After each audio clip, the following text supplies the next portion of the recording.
Ozzy Osbourne has seen it all, and a lot of it has been surprisingly awful, actually. Although Ozzy has been both a world-famous vocalist and a reality show dad, that doesn't mean his life was ever easy. Here's the tragic real-life story of Ozzy Osbourne. In 2002, Osbourne revealed in an interview with London's Daily Mirror that he was abused when he was a child. According to the singer, when he was an 11-year-old schoolboy in Birmingham, two bullies would frequently intercept him on the way home from school and subject him to all sorts of harm. They routinely forced him to drop his pants and do other things Osbourne has refrained from describing in detail, only summing the treatment up as being, quote, terrible. The effect the abuse has had on Osbourne's family life as a child was even worse.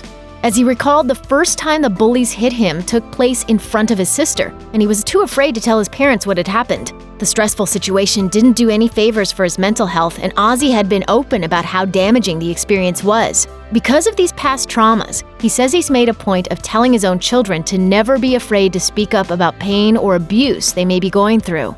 The rest of Ozzy's childhood wasn't easy either. At one point, he felt so desperate that he even considered ending his own life. According to the Osbourne biography Ozzy Unauthorized, the future Black Sabbath vocalist attempted to hang himself at the age of 14.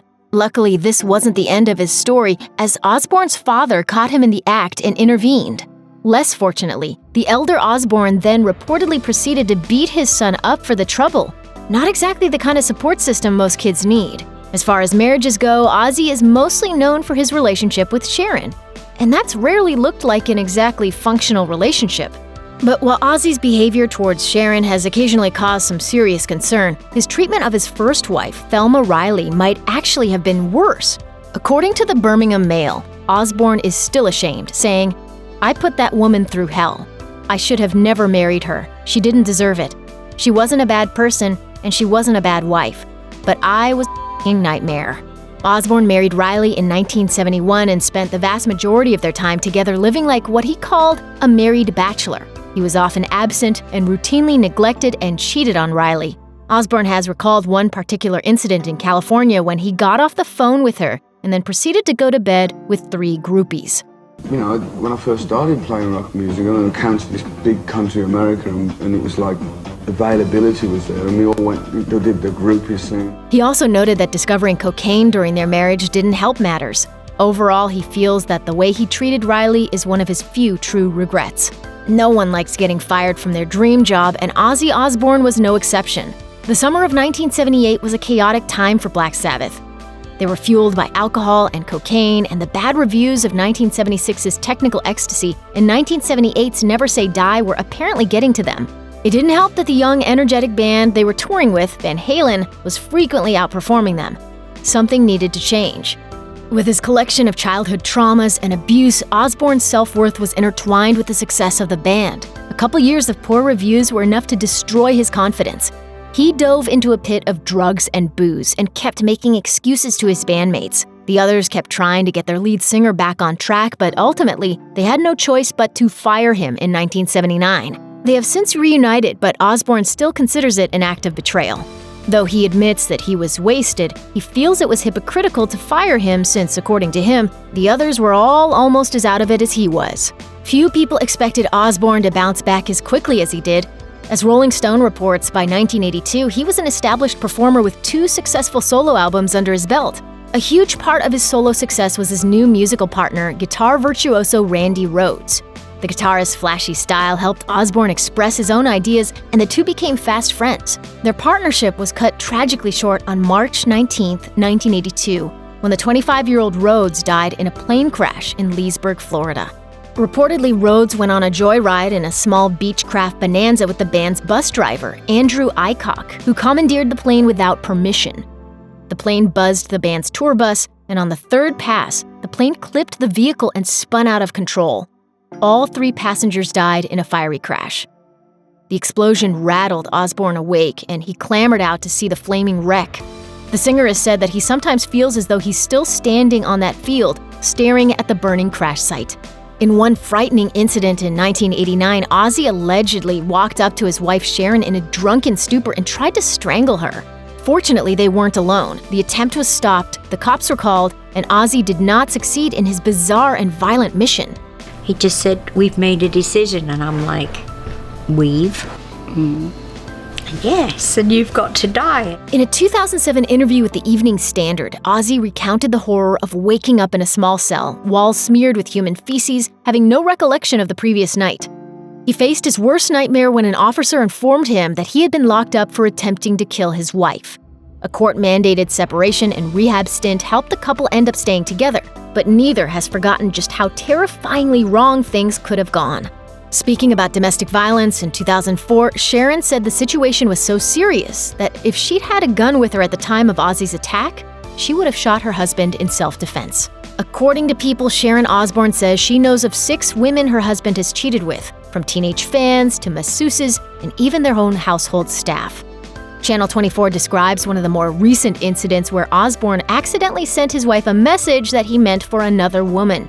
Things got so bad that Sharon at one point dosed her husband with extra sleeping pills to make him tell her the truth about his cheating.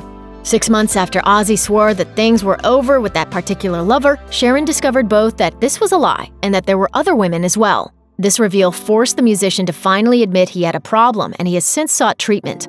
Although the two seem to have reconciled, their love life is still an issue. This is a bone of contention in our house. Really? Oh, because he's got a problem. He just is like a rabbit. Ozzy Osbourne has been alleged to, at various points in his life, abuse cocaine, heroin, marijuana, Quaaludes, glue, cough syrup, Rohypnol, Klonopin, Vicodin, LSD, sleeping pills, and more, often at the same time, and with massive amounts of alcohol. How has he survived all that? One possible reason may be his peculiar genetic makeup, which features a few minor mutations in the way he processes drugs, and also some Neanderthal DNA to mix things up. Ironically, his genetic makeup also shows that the one substance that affects him particularly strongly is caffeine, of all things. But not even genetic freaks with a dash of caveman can keep up with Ozzy Osbourne levels of intake forever.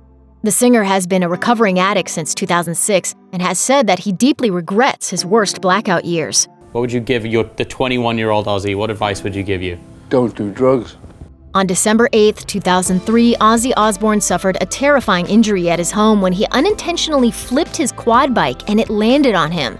At the time of the incident, Ozzy was reported to have been under the influence of a heavy dosage of prescription drugs, which may have played a part in what happened.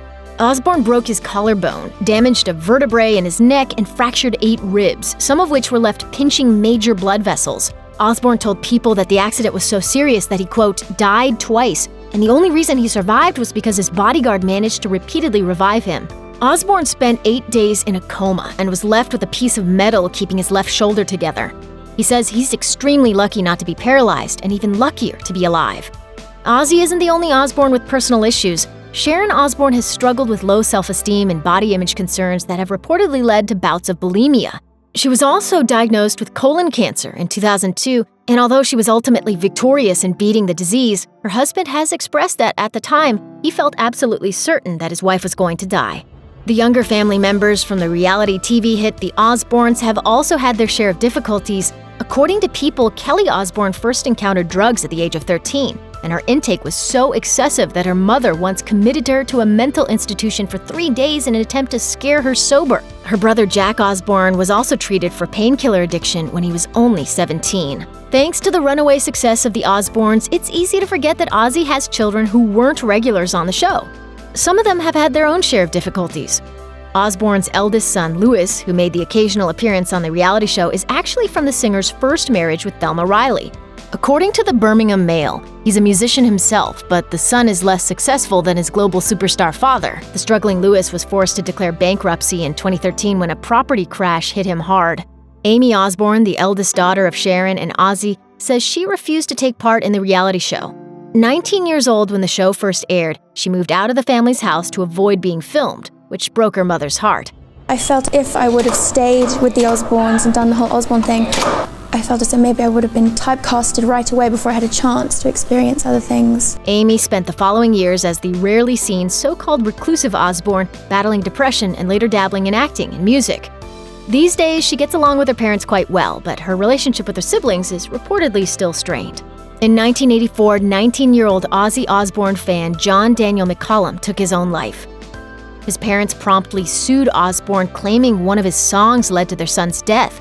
According to Ultimate Classic Rock, The parents described McCollum as a well-adjusted kid who showed no signs of depression, but his life changed in just 6 hours. He spent some of those hours listening to Osbourne's 1980 solo debut, Blizzard of Oz, which includes the song Suicide Solution.